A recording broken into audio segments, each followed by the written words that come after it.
You're single and no one else helps you out with your bills, how are you staying afloat? I literally just got in a good financial spot and then I had to quit my part-time job. So now I'm just relying on my full-time again, which I've actually never done. I've had a part-time job forever and I'm still going to do my part-time on the weekends. But how are we staying afloat? Like, what is the option other than credit card debt? This is so hard. Pull yourselves up by your bootstraps. I'm an American citizen who did everything right. I got a full ride to college. In fact, college actually paid me to go to college.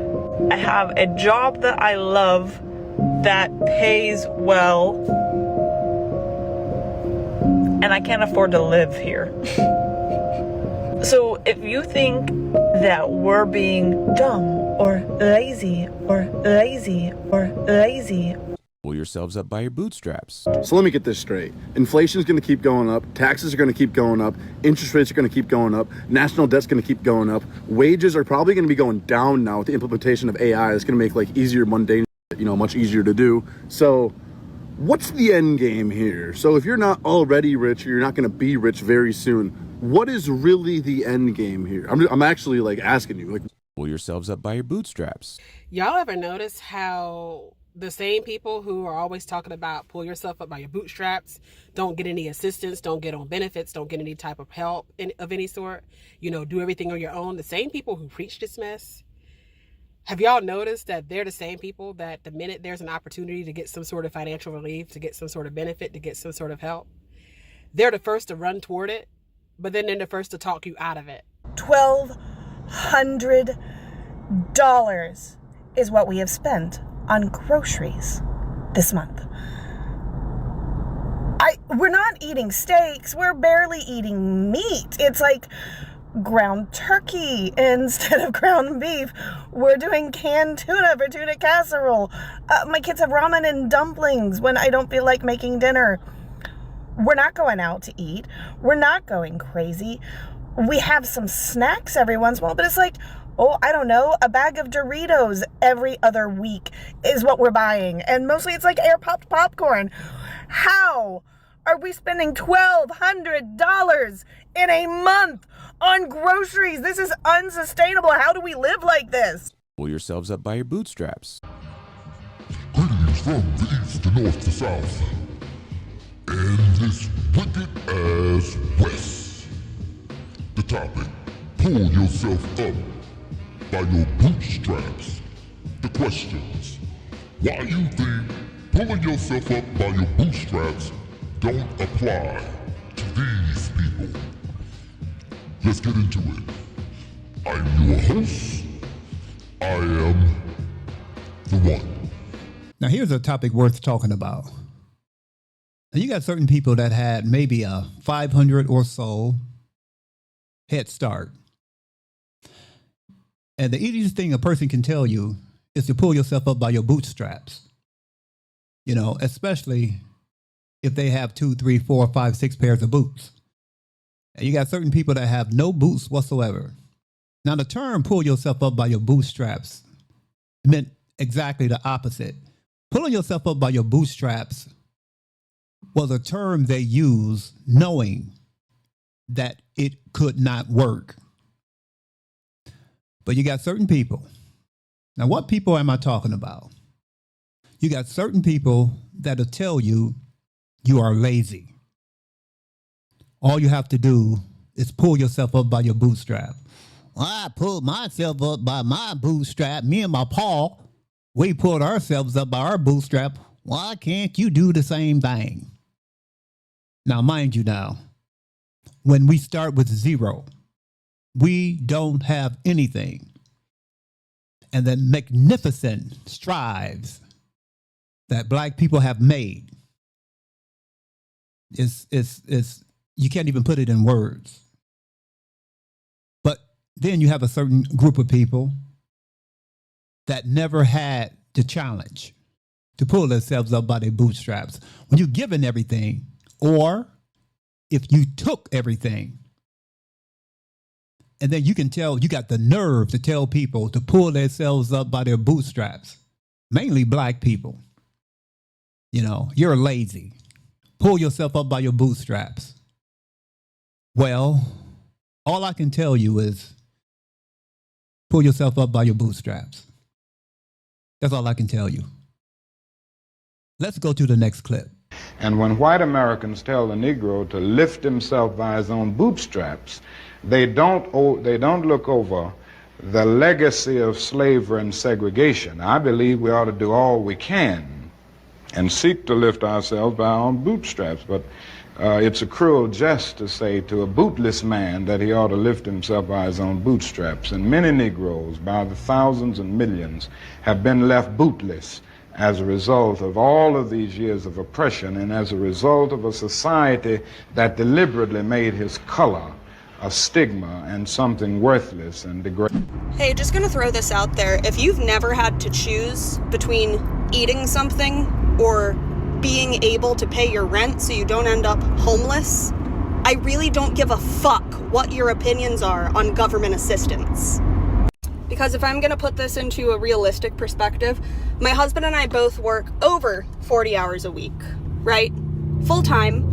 We're not freeloaders. We're not lazy freeloaders. We're not one of those damn illegals taking our money. No, we're natural born citizens working, honestly, realistically, each closer to 60 hours a week.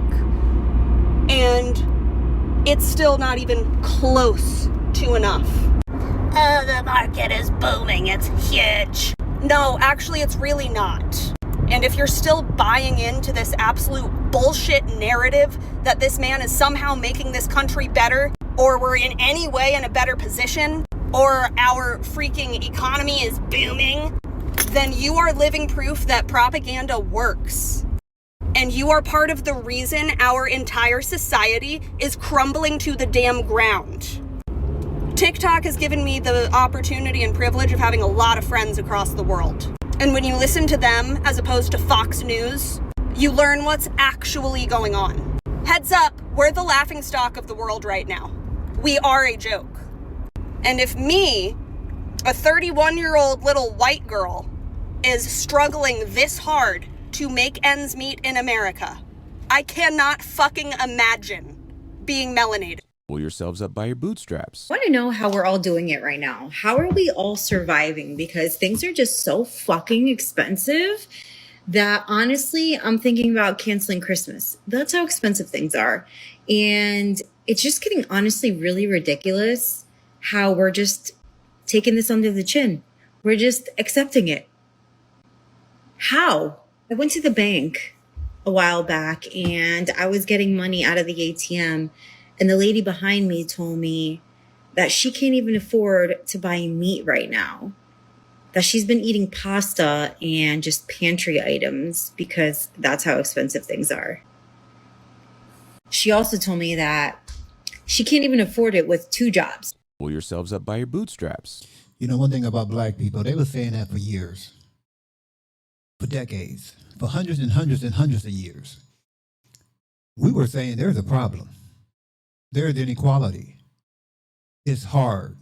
We can't buy food. We can't afford shoes, basic necessities. We would say we can't afford it. And the first thing that came out of these people's mouths, pull yourself up by your bootstraps. You see, there is not a problem until a problem arises in these people's homes. When they cannot afford to eat, when they cannot afford basic necessities, when gas goes sky high and your electric bill you can't pay, now it's a problem. Now that same ideology that's pushed on everybody else to pull yourself up by your bootstraps, why don't you use the same logic or ideals that you tell us to do when it's not working? When there is injustice in the world, and if you're not a victim of that injustice, give it some time. But now all of a sudden it becomes a problem. We had a problem with crack in the early 80s. And I remember when it came on the scene, it destroyed many, many communities. But it wasn't a major problem until it affected these people. And the new drug they got out now, that's wiping these areas out, that's wiping the areas out. Now, it's not really a criminal offense. Oh, it's a problem now. It's a problem. They need help. We didn't need help. Now they need help. Let's go to the next clip. Here's what I think people are not getting. When a person like myself is warning you that we have a problem with grocery prices not dipping seasonally, like this is going to be trouble.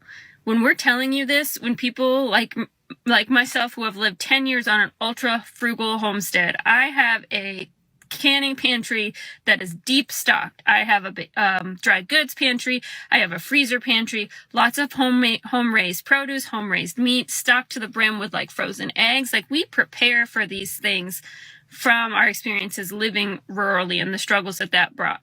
When I'm telling you that these grocery prices really concern me, like that should be a huge red flag. Not because I'm smarter than anybody else, but because having been stocked ahead and watching the prices go to the point where I am eating much more out of my backup reserves than I'm being able to buy and bring in, I don't know how people who don't have any backup reserves or had a small backup reserves, how they're even going to do it. Pull yourselves up by your bootstraps. I don't think that America is going back to the way it used to be. I think from here on out, we will have problems. But the Bible makes it clear it rains on the just as well as the unjust. And here's the thing. These people right here are under the judgment of the Most High, along with the rest of us. But you get my point. The Bible makes it clear, but be sure your sins will find you out. Whatsoever a man sow, that he shall also reap. And these people have reaped the benefits of America. And when it comes to us, they seem like there is not a problem. The first thing they'll tell us is that we are lazy. But Judgment Day is here, and it is going nowhere. Thank you for watching. I am your host. I am the one.